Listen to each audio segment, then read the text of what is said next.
આપણી વચ્ચે આજે તમને થોડો પરિચય કરાવું છું, બરોબર ને? મધુભાઈ રાયચુરા, બરોબર, જેને આપણે ફ્રેન્ડથી મધુકાકા કહીએ છીએ.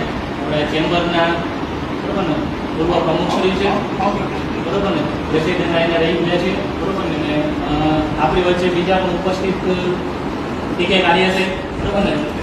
ચેમ્બરના હાલ અત્યારે પ્રેસિડેન્ટ છે, બરોબર ને. અને જયેશભાઈ પટાણી લોકોને ઇન્ટ્રોડક્શન કરેલું છે, સેક્રેટરી સાહેબ છે, બરોબર ને. તો હું મધુકાકાને રિક્વેસ્ટ કરું કે આજના આ તાલીમને આપણે ઉદ્યોગ સાહસિકતાની શરૂઆત થઈ છે, તો બે શબ્દો તમને કે માર્ગદર્શન આપો પ્લીઝ.